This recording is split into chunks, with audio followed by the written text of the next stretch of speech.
А ты 40.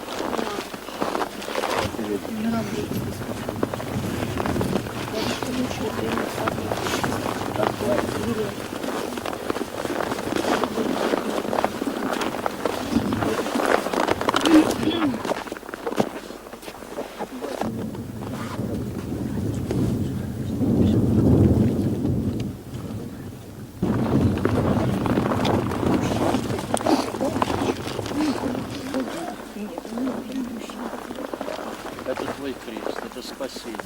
Он спасается. И вы разделяете награду твою. Запасись терпением. Что говорит? Ведь Царство Небесное даром не дается. Это только нудницы наследовать. Неси крест.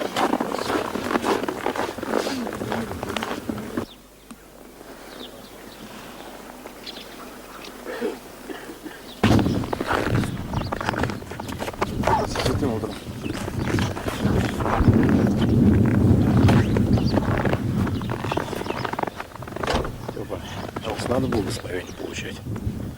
Да вроде можем.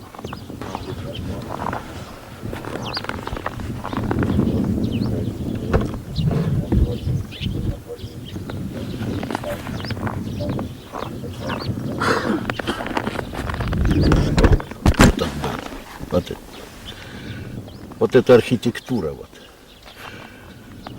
Она сменила ту, которая узкие окна длинные. Вот это должно поясочек, вот эти вот опущенные вот эти вот. И все вот это должно быть в красном цвете, символизируя огненность. По уставу так должно быть. И вот это вот ромб, вот этот вот, который вверху окна. Но здесь, батюшка, был сельский храм, да? Нет. Сельский был храм, там была деревянная церковь. А это было боярский род Чихачевых, был в роду в них архиерей. И он, когда ушел на покой с кафедры, он сделал вот это как домашнюю церковь, попросил у князя, кажется, Шереметьева, этого для подвига себе. Ну, а где храм, раньше туда и люди шли. И образовались поселения. Вот Старилово, Староселье, там Мохнево, там Чихачево, там еще одна деревня древняя, я забыл ее. Тут Нагино, вот, там Зубариха. Этих деревень уже нет. Остались только следы от них. А уже когда в селении больше люди расселились, не вмещать стал храм этот купцы пристроили вот и Димитровский предел один, и один Георгия Победоносца. И расширили его как бы. И старая колокольня, там следы только остались. Она была внутри вот тут, вот этого храма. И туда она выходила, ну, небольшими такими нишами, чтобы звон слышен был. И все лишь. Вот этот квадрат только был, вот это старинный. А вот эта колокольня уже достраивалась. Тут у меня был Пономарь старый, уже давно его нет. Ему было много лет, к 100 где-то. Он говорит, малышом я сюда бегал и помню, как я достраивали колокольню. Это, значит, где-то был 910-й, 15-й год, вот там, вот так вот. А вот в советское время здесь храм был в каком состоянии? Его Доброхотова отсюда он обличал советных ребят-то. И его комиссар угнал сюда, в район, в Пестяки. А потом неизвестно, где он делся. И с Соловком написали, что он умер. Ну, это неправда. Тут их расстреливали прямо.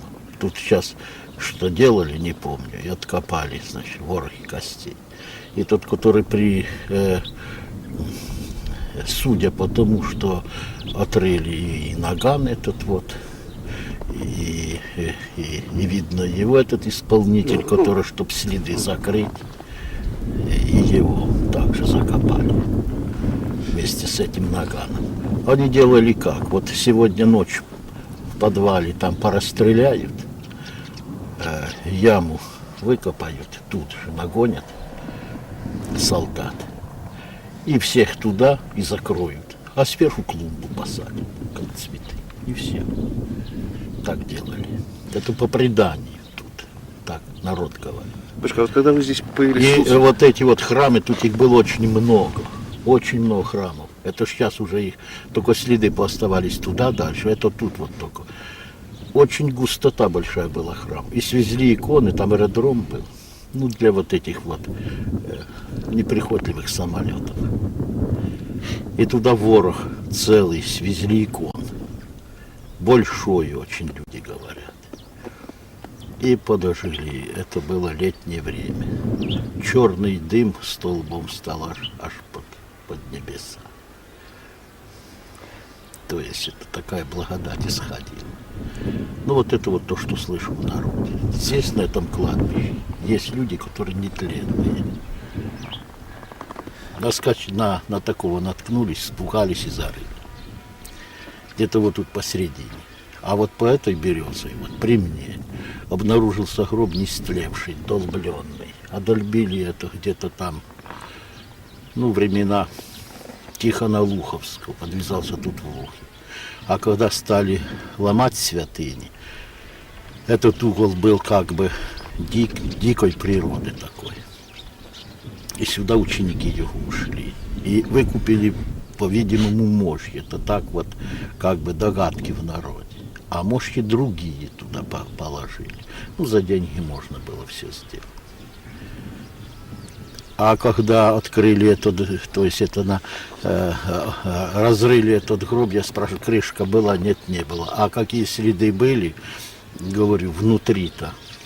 Я тогда болел как раз. Нет, ничего не было. А это бесноватое выкрикнул. Переложили. Является он здесь некоторым. Но мы им оказывается здесь считаем. А его 12 учеников вот тут вот под этими березами вот в ряд лежат.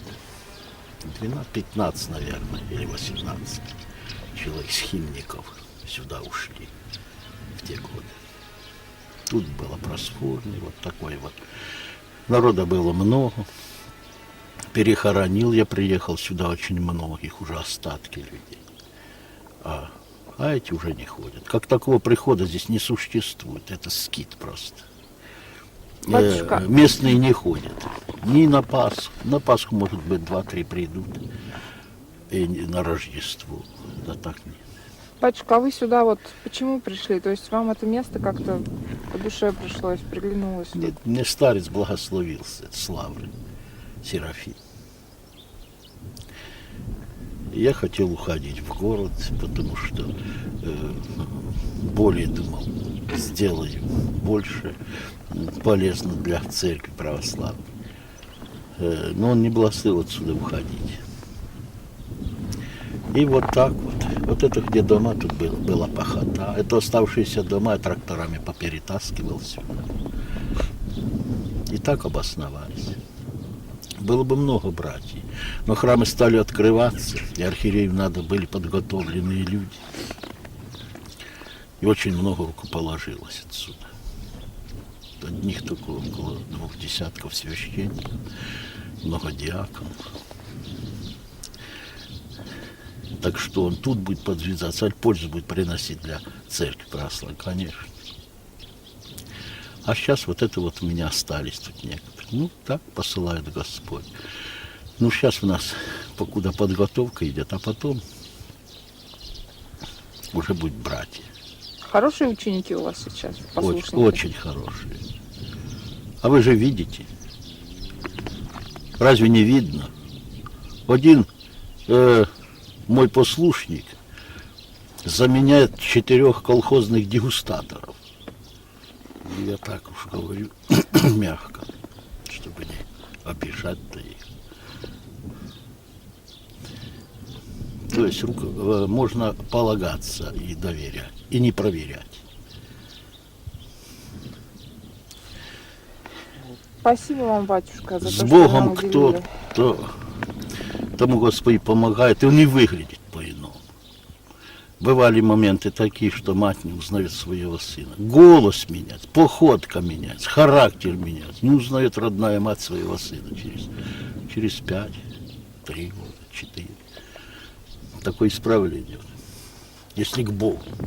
Греховность снимается все, и человек такой, как он должен быть, становится. Ну ладно, милый. Батюшка,